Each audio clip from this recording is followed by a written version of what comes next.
so we finally got the concrete all poured last weekend. All the concrete's out, it's done. Yay. So now that means I can move everything back where it goes back here in the storage. So finally, everything's kind of back where it goes. And then all this came out of the garage.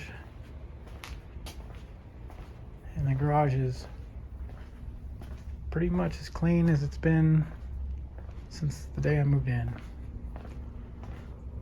So, nice wide open garage, and we just got the axle. So we're finally gonna start building the camper trailer. And first thing we're gonna do is take apart the hubs, make sure they're greased and torqued properly. I mean, they should be, they're brand new, but you never know. This one is a Rockwell American posi lube, so it has kind of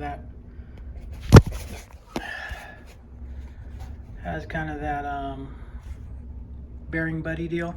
So you have the grease fitting on the end where you don't have to pull the bearings out and re-lube them once a year. You just squirt in more grease. This one here on this side is marked R, and R, we all know, stands for Richard. And since Richard is a dick, he always rides in the shotgun seat, so he's always the passenger. So we know that is the passenger side, and then that one over there is marked with an L for loser, so that would be the driver's side.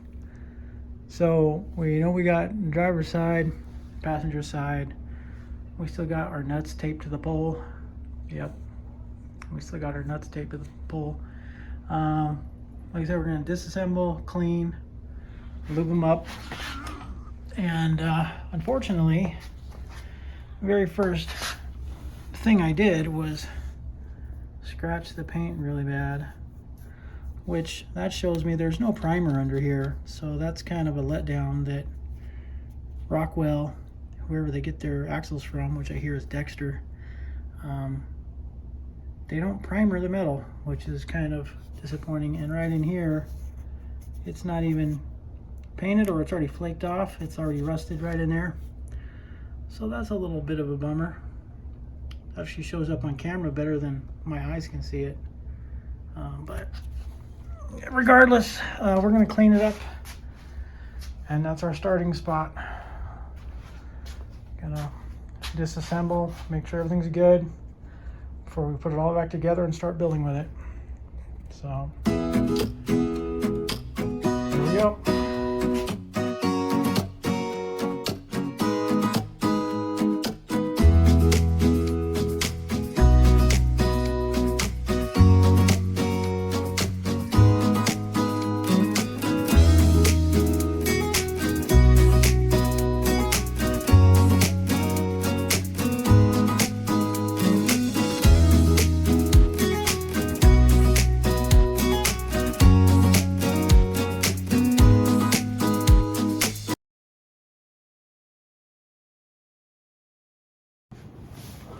Guten Morgen to all the YouTube people. So last night I was looking at this a lot, trying to figure out exactly what I want to do, and I did a layout with some tape, kind of showing some lines here. And so this line here is the edge of the bed, so this out here is the front. Right, that's the front, and then the tongue would be about 4 feet out from there. So, okay, 84 inches for the bed. Got to figure a couple inches on both sides for insulation and whatnot. So right here is where we're going to step in. We're going to open the door. We're going to step in over the rail, which is fine for me. The wife has some problems. Of course, we're designing this around her so she can get in and out. So of course, we're going to have handrail and handrail, and we're probably gonna have a little mini step. And worst case scenario, I'm gonna have a swivel seat she can turn around, slap her butt on, lift her leg up, and swivel into the camper. And same thing coming out. The seat can swivel over this way, put her legs in, I'm sorry, take her legs and swing them out, etc., etc. So if we have to, we'll resort to that. So this line here is where the edge of the drawers cabinets are going to be, and you know, come up to about yay. So we'll have drawers, maybe a sink, maybe a stove, probably not. But then about a little past where the axle is where the walls are going to be. So we'll just have a wall right here. So this will be like, if we need a TV or something, it'd be a great place for it, but really hanging storage of some kind. The water tank is going to be down here on top of the axle, most likely. And so this morning I went and I laid everything back out again because the beams weren't in the right spot going out. We had them way out. So this morning I'm trying to figure out for sure how long do we want to make this thing. So this morning for fun, I went and did 16 foot 6 inches. So right on this line here, which puts our back end all the way out here. And I did that just so I would have about 1.5 feet of room to squeeze behind so I can walk around the garage. So I'm looking at that. I actually measured from point yacht to point lerp, and from point yacht to point lerp we've got 84 inches, which just so happens to be the same length as from the edge to the bed here at 7 feet. So that got me wondering, what if we take the bed and put the bed over here and we reverse the whole plan? So the bed's over here, the walkway floor, drop down floor here, and then all this could be storage, and then we could actually chop off a couple feet, because we don't, you know, that's a lot of storage back there. So if we chop off here like 3 feet, that still gives 5 feet of storage with, you know, it coming up and rounding over or angling, however, I don't know if we're going to go round or angular at this point, but let's assume teardrop shape. We're going to come up and round over. That's still right here. That's 5 feet of storage. And then all this, I mean, that's quite a lot of storage. Now granted, we'd have about 16 inches here coming back and a wall separator about here. So it's not that all that much, but that would chop off 3 feet. The problem I see is that that would put all the weight right in here. Now granted, we'd have the water tank there, but that's still, you know, you're supposed to travel with empty tanks. So if you have some weight there, great. We could actually travel with full tanks because it would be so tongue heavy, but you're not supposed to really have a whole bunch of water in your tanks as you're traveling. But that means this whole back end would be super light, because we would have the bed and we would have some storage underneath the bed, but really we wouldn't have much at all. So all this area would be really light. All this area would be where all the crap is. And you know, you're talking worst case scenario, we're talking a generator, air conditioner, you know, some kind of refrigerator, or big, you know, a couple big coolers. You're talking all your pots and pans, all your gear. I mean, there's a lot of weight to carry there. So I really like that idea of reversing it, because back there at the back, if that was the bed, we could have a nice back window back there. And you know, there's some campgrounds where when you park your camper, you back in, you've got a creek, you've got a little lake, or you've got something where you open up the window middle of the night and you can hear the stream, you can hear, you know, the fish or whatever swimming around, or the birds chirping. Great. So it'd be sweet to have the bed on the back end. That'd be sweet, but but now our weight distribution is going to be way off. So I really want to do that. That would be a great design to do. But on the other hand, I'm kind of thinking we already have a plan. Why don't we stick with it? We've been working on this design for a long time. But if nothing else, just spitballing here again, if we did flop it, let's say we only cut off 2 feet, that would make this a 14-foot frame, and then a 3.5, 4-foot tongue. So that would put us at 18 feet overall. Whereas if we go with the 16-foot frame where we're at now, plus the 4-foot, we're at 20 feet overall. And the problem I have with this to set up is our wheels are so far back in this whole mess. Our wheels are way set back for our length, and I can't move them any further forward because we need the walkway there. So that's my conundrum right now. That's what I'm thinking about at the moment, and we'll see what we come up with here. I'm gonna think about it, drink some more coffee, and we'll be back. All right, so now we're committed. We've got these things cut to 16 foot, and we've got the ends angle cut. We're gonna do miter corners, chingas.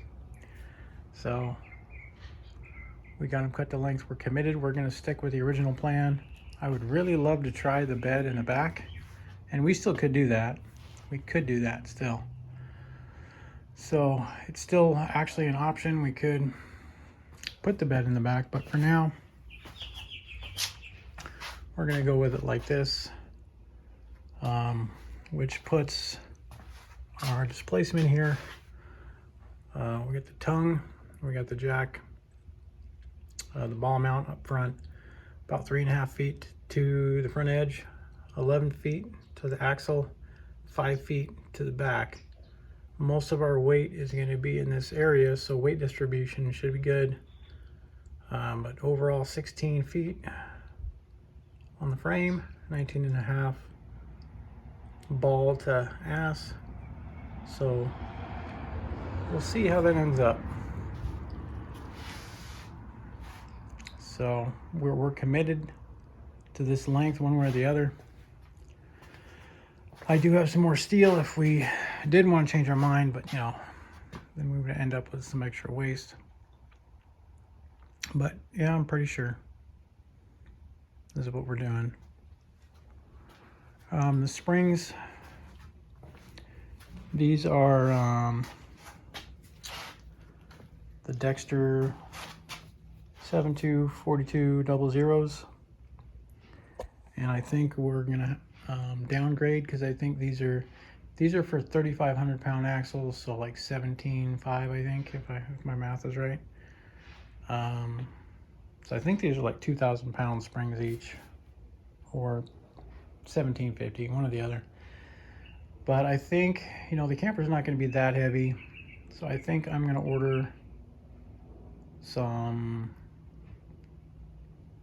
1,200 pound springs or 1,000 pound springs, because my target weight is about 2,000 pounds. 2,000 to 2,500, I think, is where we're going to be. Maybe lighter than that, maybe heavier than that, but I'm going to try and build everything out of foam. You know, the frame is going to be steel, heavy duty kind of deal, but everything else should be pretty light. So trying to stay under 2,500. So I think the springs are going to be overkill, so we're going to get some different ones. None of the hardware's mounted up, not permanent, it's just sitting there. So we'll give it a shot.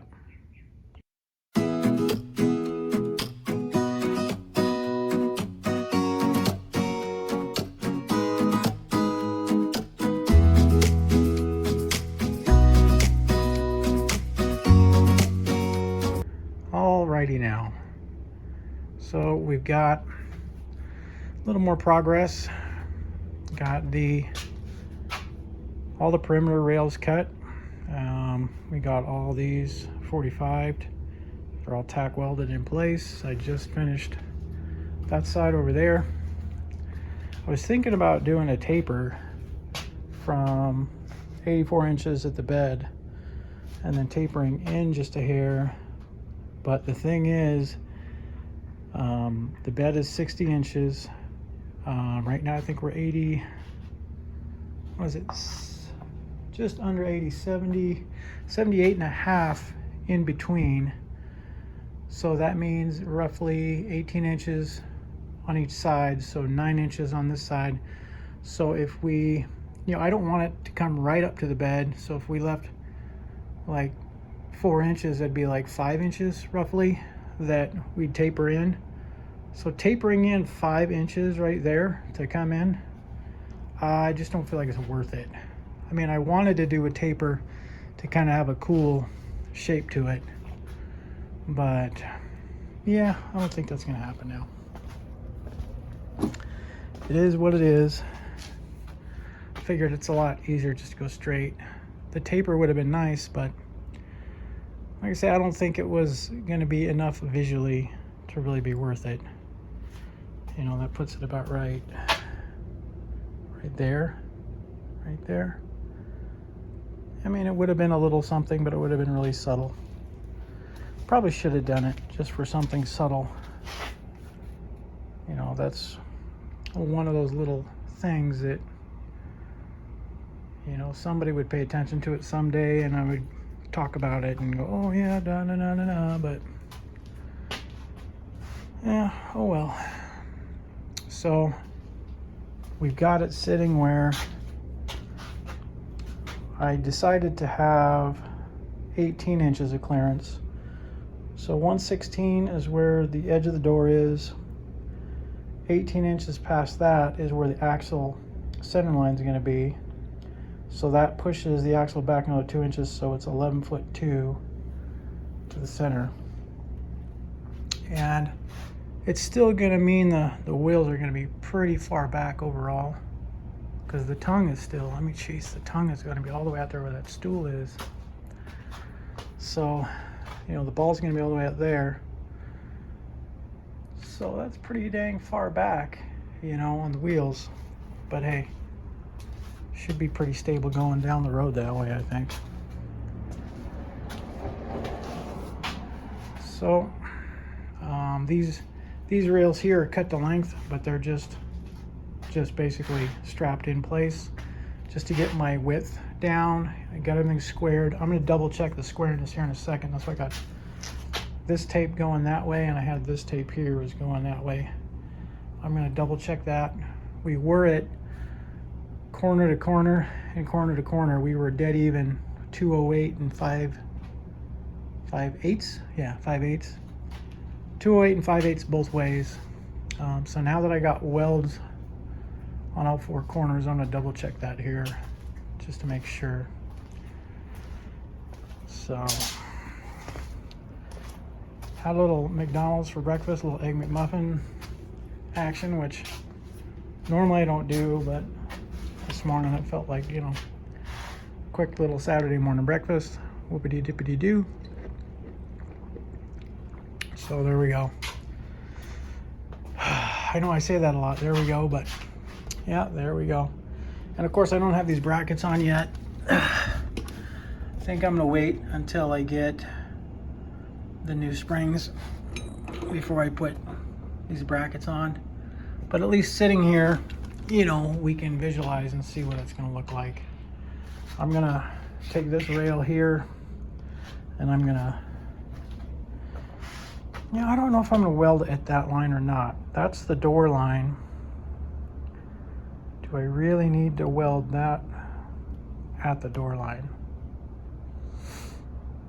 Because I'm thinking about maybe pushing it back, because we got all this room, and then having more floor space here. So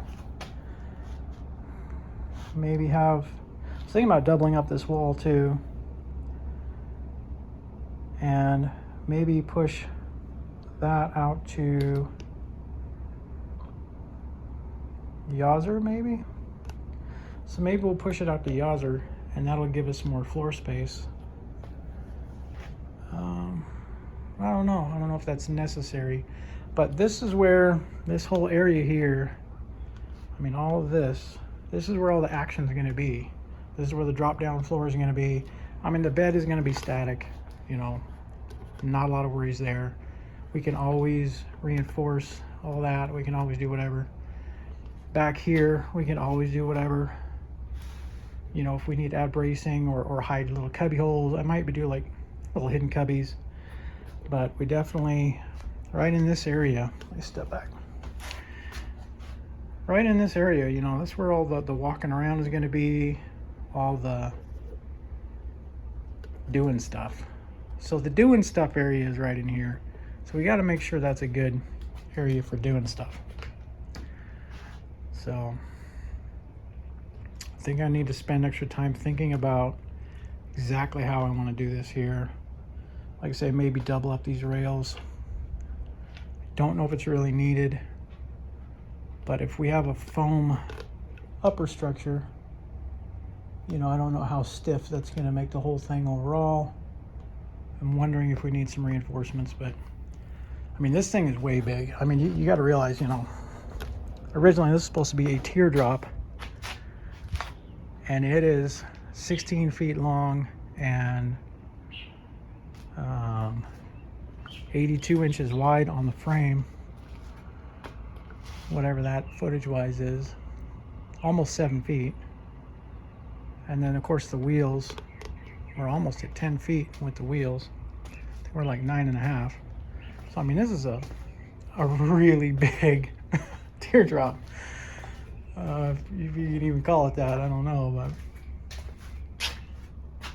yeah, I don't know. That's why we're gonna have to come up with a name for it. And I was kind of toying with the idea, because if we do the rounded front and back and we paint it yellow, we got a big Twinkie. So we can call it the extra large Twinkie. So I don't know, but I'm gonna keep thinking about it, keep working on it. We'll see what else I can get done today.